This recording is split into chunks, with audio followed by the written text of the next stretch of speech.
नमो बुद्धाय साथियों, आपका प्रबुद्ध भारत यूट्यूब चैनल में हार्दिक स्वागत है। दोस्तों, आज हम इस वीडियो में जानेंगे बौद्ध धर्म के रक्षा सूत्र बंधन में छिपा है रक्षा बंधन का रहस्यमय इतिहास, जो आपको हैरान कर देगा। तो चलिए दोस्तों, ज्यादा समय ना लगाते हुए जानते हैं रक्षा बंधन के खास ऐतिहासिक रहस्य के बारे में। हेलो फ्रेंड्स, मैं चाहूंगी कि आप इस वीडियो को अंत तक पूरा देखें। अगर आप इस चैनल पर नए हो तो फटाफट हमारे चैनल प्रबुद्ध भारत को सब्सक्राइब, लाइक और अंत में इस वीडियो को शेयर जरूर करें। तो चलिए वीडियो में आगे बढ़ते हैं। दोस्तों, जब हम बौद्ध साहित्य का अध्ययन करते हैं तो पता चलता है कि रक्षा बंधन उत्सव वास्तव में रक्षा सूत्र बंधन उत्सव है। मतलब राखी पूर्णिमा बहन की रक्षा का दिवस नहीं, यह भगवान बुद्ध के उपदेशों की रक्षा का दिवस है। राखी पूर्णिमा को राखी इसलिए कहते हैं क्योंकि यह रक्षा से संबंधी है। रक्षा यह पाली शब्द है। इस शब्द का विकृत रूप रक्षा शब्द है। लोग आज भी इस पाली शब्द का ही ज्यादातर इस्तेमाल करते हुए इसे राखी पूर्णिमा कहते हैं। किसकी रक्षा अर्थात रक्षा? तथागत भगवान बुद्ध के उपदेशों की रक्षा। तथागत भगवान बुद्ध के महापरिनिर्वाण के बाद तथागत भगवान बुद्ध ने बताए हुए उपदेश नष्ट होने की चिंता भिक्षुओं की सताने लगी।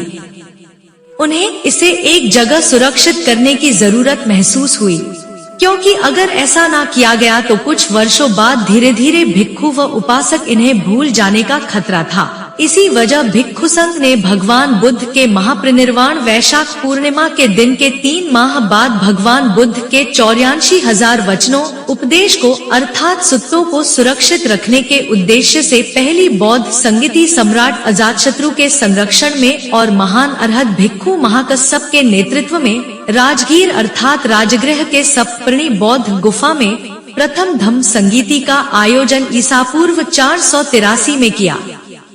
जिस दिवस पर आयोजन किया गया वह सावन मास की पूर्णिमा थी। 500 भिक्षुओं ने याद कर के तथागत भगवान बुद्ध के उपदेश 3 पिटारों में एकत्रित, संग्रहित, सुरक्षित किए, जिसे बाद में त्रिपिटक कहा गया। इसे कई महीनों लगे। यह घटना उतनी ही महान थी जितना तथागत भगवान बुद्ध का जन्म, क्योंकि अगर भगवान बुद्ध के उपदेश ही सुरक्षित न रहते तो भगवान बुद्ध का केवल नाम लोगों को पता रहता। उन्होंने दिखाया मार्ग लुप्त हो जाता। इस प्रथम संगीति में 500 अरहत, देव, भिक्षु शामिल हुए थे और इस प्रथम बौद्ध संगीति में भिक्षु आनंद ने सूत्रों का तथा भिक्षु उपाली ने विनयों का संगायन अर्थात पठन किया था। उपस्थित भिक्षुओं ने सभी 84,000 तथागत भगवान बुद्ध के सूत्रों को लिखकर सुरक्षित रखा, जो आज भी त्रिपिटक के रूप में जीवित हैं। बौद्ध सम्राट अजातशत्रु के संरक्षण की वजह से सभी भगवान बुद्ध के उपदेश अर्थात सूत्र सुरक्षित बच सके। आगे चलकर बौद्ध भिक्षुओं ने बौद्ध राजाओं को बुद्ध सूत्रों के रक्षण करने की जिम्मेदारी लगाई और इसके लिए पहली बौद्ध संगीति के आधार पर हर साल बौद्ध भिक्षु संघ श्रावण पूर्णिमा के दिन बुद्ध सूत्र रक्षा उत्सव मनाने लगे और रक्षा सूत्र बचाने की याद में राजाओं को रक्षा सूत्र की जिम्मेदारी में बांधने लगे। दोस्तों, उस धम्म सूत्र की गाथा पाली भाषा में इस प्रकार है। सुत्तन्तेषु असन्तेषु पमुट्ठे विनयम ही च तमो भविष्यति लोके सूर्ये अथंगते यथा। धम्म के सूत्र अर्थात धर्म सूत्र विद्यमान न रहने पर और धर्म पालन विस्मृत हो जाने पर संसार में सूर्यास्त सदृश अंधकार छा जाता है। आगे चलकर रक्षा सूत्र परंपरा धम्म पालन का महत्वपूर्ण जरिया बन गया और धम्म सूत्र ही बाद में धर्म सूत्र बना, जिसे आजकल रक्षा सूत्र या रक्षा बंधन कहते हैं। अर्थात रक्षा बंधन का धागा वास्तव में बुद्ध के सूत्रों का प्रतीक है और उसे कलाई पर बांध लेना मतलब बौद्ध धर्म, बौद्ध सूत्र, बौद्ध संघ तथा बौद्ध परंपराओं के सुरक्षा की जिम्मेदारी लेना है। बौद्ध भिक्षु यह रक्षा सूत्र बौद्ध राजाओं को इसके लिए बांधते थे ताकि बौद्ध राजा अपने शक्ति के बल पर भिक्षु संघ और बौद्ध धर्म को सुरक्षित रखें। इसलिए सावन की पूर्णिमा को तथागत भगवान बुद्ध के उपदेशों की रक्षा करने वाली पूर्णिमा कहा जाना स्वाभाविक था। इस दिवस को प्राचीन भारत काल में बड़े उत्साह के साथ मनाया जाता रहा, लेकिन प्रतिक्रांति के बाद आर्य ब्राह्मणों ने बौद्ध भिक्षुओं की यह परंपरा चुराई और आर्य ब्राह्मण इस उत्सव के माध्यम से बौद्ध राजाओं को, बलिराजा को रक्षा सूत्र में बांधकर उनका इस्तेमाल ब्राह्मण वर्चस्व के लिए करने लगे। उदाहरणार्थ, भागवत पुराण और विष्णु पुराण में विष्णु द्वारा राजाओं के राजा बलि से तीनों लोकों को जीतने के बाद राजा बलि विष्णु से अपने महल में रहने के लिए कहते हैं। विष्णु की पत्नी लक्ष्मी इस व्यवस्था से खुश नहीं है। वह राजा बलि को भाई बनाकर राखी बांधती है। इस भाव से सम्मानित होकर राजा बलि ने उसकी इच्छा पूरी कर दी। उसकी इच्छा इस प्रकार है, येन बद्धो बलिराजा रक्षम बंधामि, अर्थात हमने बलिराजा को रक्षा बंधन में बंदिस्त किया है। ऐसा ब्राह्मण गर्व से कहने लगे। इस तरह आर्य ब्राह्मण बौद्ध राजाओं को उनके ब्राह्मणवादी रक्षा सूत्र में बांधकर संपूर्ण आर्य ब्राह्मण वर्ग की सुरक्षा सुनिश्चित करने लगे और उन ब्राह्मणवादी राजाओं के हाथों बौद्ध भिक्षुओं का सहार करने लगे।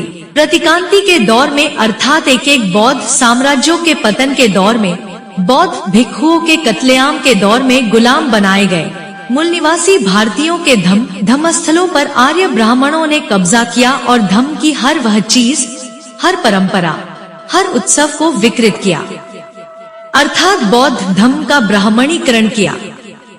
राखी पूर्णिमा भी इसका शिकार हुआ। बौद्ध उत्सवों के पीछे के असली कारणों को गायब करने के लिए नकली काल्पनिक कहानियां गढ़ी गई और प्रचारित की गई। ऐसा आर्य ब्राह्मणों ने मूल निवासी भारतीयों की बौद्ध यह पहचान खत्म करने के लिए किया। मूल निवासी भारतीयों का अर्थात बौद्ध जनता का राजाश्रय खत्म करने के बाद उनके धर्म और संस्कृति पर आर्य ब्राह्मणों ने आक्रमण किया। ऐसा करने के लिए ब्राह्मणीकरण यह हथियार उन्होंने इस्तेमाल किया। दोस्तों, आप देख रहे हैं आपका नंबर 1 चैनल प्रबुद्ध भारत यूट्यूब चैनल, जो हमारे बहुजन महापुरुषों का सच्चा इतिहास तथा अखंड प्राचीन भारत की संस्कृति एवं पुरातन सभ्यता की सच्चाई को आप तक बेधड़क पहुंचाता है। दोस्तों, भारत के मध्यकालीन लोगों को सही क्या गलत क्या यह मार्गदर्शन करने वाले बौद्ध भिक्षु नहीं रहे। इसलिए भारत के लोगों को गुमराह करना आर्य ब्राह्मणों को आसान हुआ। राखी पूर्णिमा के पीछे का महान सांस्कृतिक इतिहास, प्रथम धम्म संगीति की वह महान घटना को गायब करने के लिए बहन की रक्षा के नाम पर इसे प्रचारित किया गया। इसके लिए कुछ कहानियां भी प्रचारित की गई। किसी मुस्लिम बादशाह को किसी रानी ने राखी भेजी थी। उदाहरणार्थ, चित्तौड़ की रानी कर्णवती ने गुजरात के सुल्तान बहादुर शाह के आक्रमण से अपने राज्य व अपनी रक्षा के लिए सम्राट हुमायूं को एक पत्र के साथ राखी भेजकर रक्षा का अनुरोध किया था। हुमायूं ने राखी को स्वीकार किया और रानी कर्णवती की रक्षा के लिए चित्तौड़ रवाना हो गए। हो सकता है रानी कर्णवती ने राखी भेजी भी हो, लेकिन यह तब की बात है जब यह भाई बहन से संबंधी उत्सव से जाना जाने लगा था।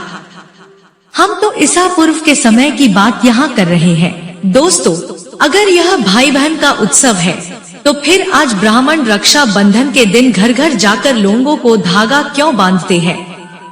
यहाँ पर एक सोचने वाला और इस विषय को गंभीरता पूर्व विचार करने वाला प्रश्न निर्माण होता है। उस पर हम सभी भारत के मूल निवासियों को इसकी गंभीरता से नोंद तथा इस विषय पर विचार करना चाहिए। अब यहाँ पर यह बात भी इस तथ्य की ओर संकेत करती है कि यह भाई बहन का उत्सव नहीं है। इस बात की सच्चाई के लिए और एक उदाहरण देखते हैं। दोस्तों, पुराण वर्णित कथाओं के अनुसार रक्षाबंधन की शुरुआत एक पति पत्नी से हुई है। दरअसल भविष्य पुराण के अनुसार अयोध्या के प्रसिद्ध ज्योतिषाचार्य पंडित कल्की राम बताते हैं कि जब इंद्र की पत्नी शची ने इंद्र को रक्षा सूत्र बांधा था उस दिन सावन की पूर्णिमा तिथि थी, इसलिए इस दिन से रक्षाबंधन की परंपरा शुरू हुई। दोस्तों, अब आप ही बताएं इसे कैसे भाई बहन का रक्षाबंधन कहे। यहाँ तो पत्नी अपने पति की रक्षा के लिए राखी या रक्षा सूत्र बांध रही है। अब इस पति पत्नी के रक्षाबंधन परंपरा को कौन सा रक्षाबंधन त्योहार समझना चाहिए? सच्चाई तो यह कि हाथ में धागा बांधने की यह पवित्र परंपरा बौद्ध भिक्षुओं की है। भिक्षुओं के कत्ले आम के बाद देश भिक्षु विहीन होने के बाद यह परंपरा भिक्षु की तरह भगवा चोला पहनकर आर्य ब्राह्मणों ने अपने हाथ में ले ली। भिक्षुओं की सारी खाली जगहों पर आर्य ब्राह्मणों ने कब्जा किया। आज भी बौद्ध उपासकों के हाथ पर बौद्ध भिक्षु पंचशील का पालन करने के लिए सफेद धागा बांधते हैं, जो धागा बौद्ध उपासक को बौद्ध धर्म के पंचशील पालन करने के लिए याद दिलाता है। दोस्तों, मतलब हाथ पर बौद्ध भिक्षु क्यों धागा बांधते हैं? क्योंकि यह उपासकों को हर समय याद रहे कि उसे तथागत भगवान बुद्ध के बताए कुछ उपदेश याद रखना है और उस पर अमल करना है। इसलिए इसे रक्षा सूत्र अर्थात रक्षा सूत्र भी कहते हैं, मतलब भगवान बुद्ध के उपदेशों की रक्षा करवाने में मदद करने वाला। क्योंकि यह सूत्र लोगों को बार बार बुद्ध के उपदेशों की, उनके बताए मार्ग की याद दिलाता है। ब्राह्मणों ने बाद में इस रक्षा सूत्र का भी ब्राह्मणीकरण किया। इसे पहनाने के मूल कारण को बताने की बजाय दूसरे ही काल्पनिक कारण आगे किए। धागे को सूत्र कहते हैं और भगवान बुद्ध के वचनों को भी सूत्र कहते हैं। भगवान बुद्ध के उपदेशों के संग्रहों को सूत्र पिटक तो इसलिए ही कहते हैं। इसका मतलब सूत्र धागा यह बुद्ध उपदेश अर्थात सूत्र का प्रतीक भी माना गया है। जब यह सूत्र या धागा बांधा जाता है तब पहले इस सूत्र को भिक्षु अपने हाथ में लेकर बुद्ध के कुछ वचनों का उच्चारण करते हैं। इसके बाद इसे बांधते हैं, मतलब रक्षा सूत्र। यह सीधा बुद्ध उपदेश वचन का प्रतीक है। इसके पीछे दूसरा कोई भी कर्मकांड या अंधविश्वास नहीं है। दोस्तों, यह धागा या सूत्र बांधने की परंपरा प्रथम बौद्ध संगीति के बाद निर्माण हुई। लोग भगवान बुद्ध के उपदेशों को कठोरता पूर्वक जतन करें, उच्चारण करें, इसलिए यह एक बंधन के रूप में बांधना शुरू हुआ है।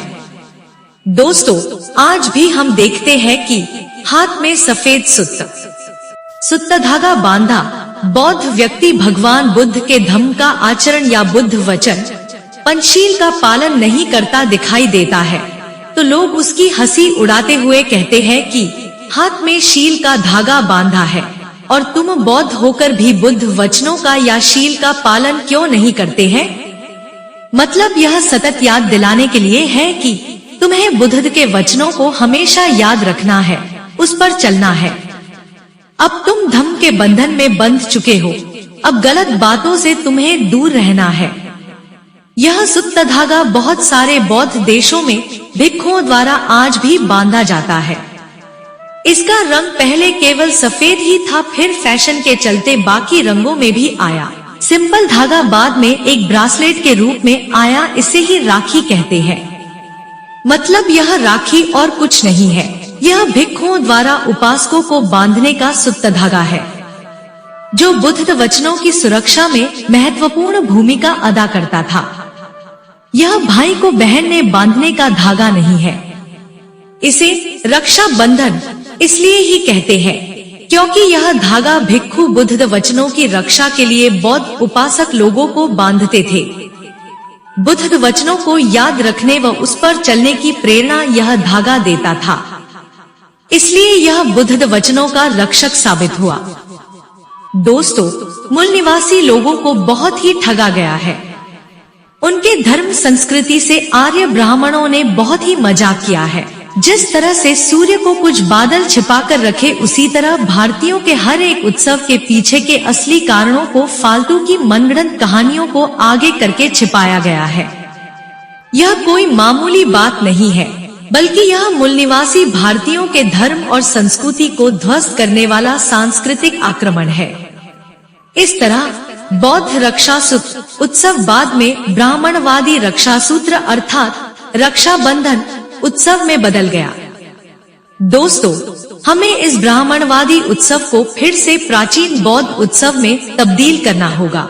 इसलिए दोस्तों, इसी दिन सावन पूर्णिमा को बौद्ध उपासक उपासिका सह परिवार के साथ सुबह से अधिक संख्या में अपने नजदीकी बौद्ध विहार में जाकर बौद्ध भिक्षुओं से बौद्ध धम्म की रक्षा करने हेतु बौद्ध रक्षासूत्र अर्थात पंचशील का धागा या रक्षाबंधन अपने हाथों पर बांधकर बौद्ध धम्म, बौद्ध विरासत तथा बौद्ध भिक्षुओं के संरक्षण तथा संवर्धन की जिम्मेदारी हमें उठानी होगी।